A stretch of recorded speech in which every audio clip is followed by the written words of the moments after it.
Hey everybody, hope everybody's doing well. In this video I'm going to show you the 3 projects that I'm working on. I'm going to talk about a 4th one that I'm also involved in. Just want to give you an update on where things are and let you know that I'm not just sitting around. So I hope everybody's doing well and everybody's staying safe, and we'll talk to you soon. So enjoy the video. Here we go. Hey everybody, I hope everybody's doing well. Just want to give you an update on where things are. So what you're looking at here is a Zenith radio, but this is not the one I was working on for Lisa. Lisa's Zenith radio has gone back to her with the speaker and the antenna, and she's put it into the cabinet, and it's actually playing, including Bluetooth. So we were on the phone on Friday, and she had a couple of questions, and we got that all sorted out, and her radio is back where it belongs. And she's going to produce a video for us and show us what it looks like when it's done.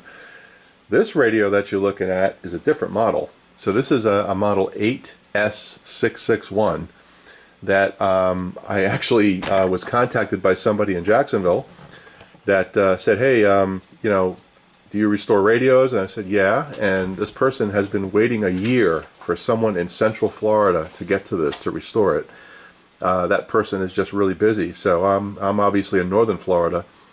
So so I said, yeah, I'll definitely do it. So it looks like it's raining Zenith radios over here, which is good. So the experience that I got from Lisa's is surely going to pay off here. But this is a different model. This is you know, a scaled back version of what we had with Lisa's. And this one, someone has done work on it already. So, you know, like for example, I don't have to rewire the tone control. You can see that that's all fresh wires. Someone did that already for me, which is great.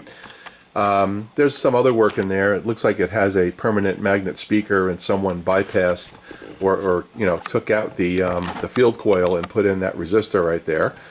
So so I have to, you know, take a peek at that and make sure everything is configured correctly. And that blue capacitor you see right there goes to an output. So it has an RCA jack on the back right there. And I connected my MP3 player to it, and it plays. So this thing has already got the ability to, you know, plug in something. Sorry about that. Plug in something and play it.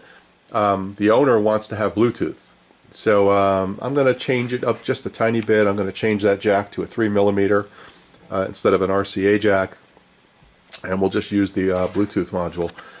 But let's take a peek inside, show you what's in there, and then I'll talk about the other 2 projects. Okay, just a quick look inside here. You'll see that, first of all, someone has tacked in a new capacitor. That's the filter can under there. And it looks like they've left the old can still connected, which is a no-no. You never do that. So I'm going to have to clean all that up. They do have a cap here, which goes right to the where the field coil goes. So I'm going to need to clean that up. And they've replaced all the caps, so I don't have to change all the wax caps, which is great. The radio plays, so so I don't really need to do a lot of work. I just got to clean it up. And then someone, I'm not sure how they did this or what they did here. I don't know if there's supposed to be a bushing here or not, but they've got this this strap going against the wheel here for the tuning, and I'll have to take a peek at that and see if I can clean that up. And I did notice that there's a dial string on this thing, which I didn't think Zeniths had dial strings, but there is a dial string there. So that's what turns the you know, the pointer. So so that's interesting, something different. I know on the one I did for Lisa there was another belt that did that, but they've got a dial string there. So that's the story on this one. So I'll be working on this and get it back to Cameron, and you know, I have the cabinet also, but I'm not doing any cabinet work. It's just a restoral. So let me show you what else is going on. There's other stuff here too. Okay, like I said, it's raining Zeniths here in Jacksonville. So here's you're looking at is a, let's see what this is, a 12H689. So it's a 12 tube radio, and I bought this one myself. I found someone selling this on eBay for $25, and that's it. And as soon as I saw this, I was actually on vacation when I saw this. I was traveling and saw this and snatched it right up before the guy realized he made a big mistake. But here's why I think it's a great deal. Let's take a look at this. It's a shutter dial. See that?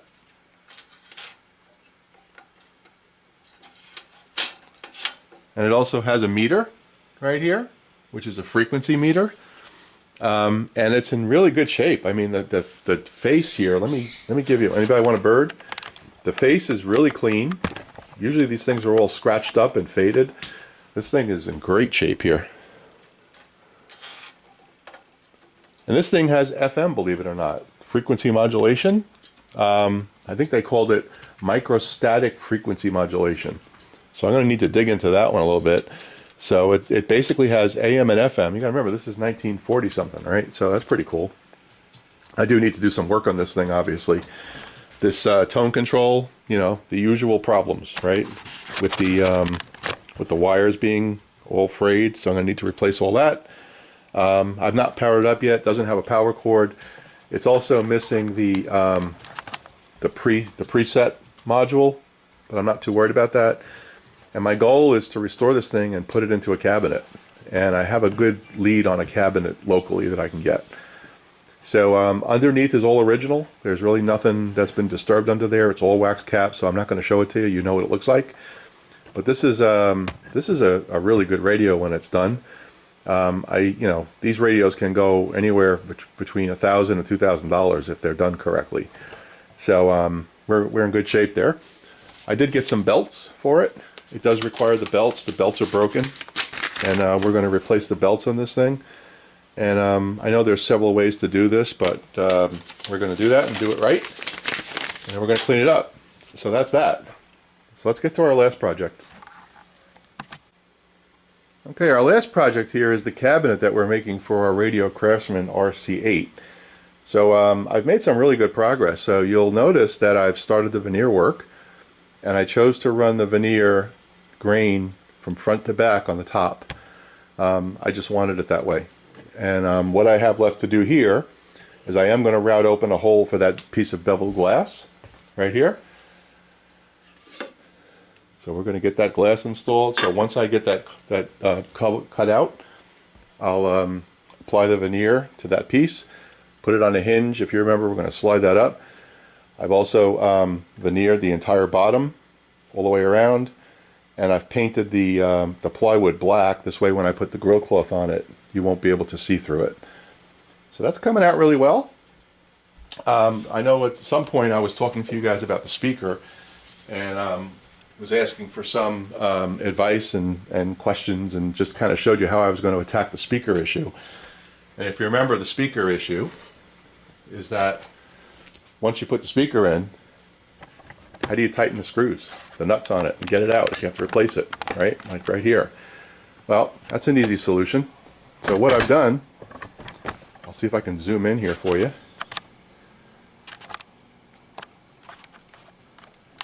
So what I did was I just drilled a hole all the way through from where the speakers were connected, and I've got the holes here, there's one here, and there's one down here.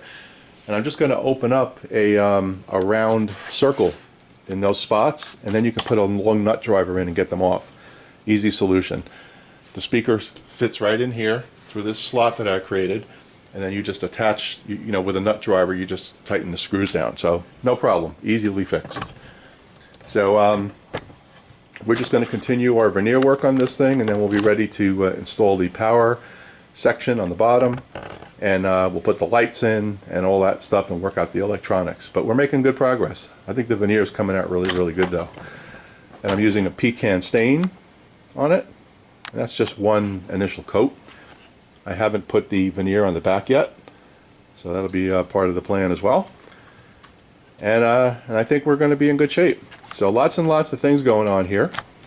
And then the last thing, for those of you that follow Terry Dayton over at D-Lab, Terry put up a video recently that he's created something called the dummy head, which is basically a dummy resistor load. And this is something that Terry built a while back, and I built one too, and I use it when I work on amps. It's 4 ohms and 8 ohms. Well, Terry put together something called a dummy head, and I'll show you a picture of it right here. Right there. So, people were asking Terry, do you want one? I'm sorry, we're telling Terry, I want one, can you make one for me? And Terry just doesn't have the time, so I've been speaking with him, and I'm going to build them. And I've just sent one off to Terry for him to inspect. So I've taken his specs, I've built one, I assembled it, and I want him to look at it and make sure that it meets the standards, because I am going to leave his name on it. It's his creation. So I'm going to be building a couple of those for him, and if anybody wants them, I'll have them. And if not, it's no big deal. I can always put them on eBay. But so I'm also going to be building some resistor boxes, dummy load resistor boxes, and they'll have 4, 8, and 16 ohm on them. And you'll see that in the picture that I put up there again. So anyway, that's where we are. Lots and lots of things going on here, staying really busy. It's still hot here in Florida. So I know the rest of the country is probably cooling off, but things are still hot. And music is winding down, but we're, we're getting in that season. Football season is when all the bands stop. Anyway, hope everybody has a great day. Take care. Everybody say hi to Bentley. Bentley. Hey, Bet. Say hi.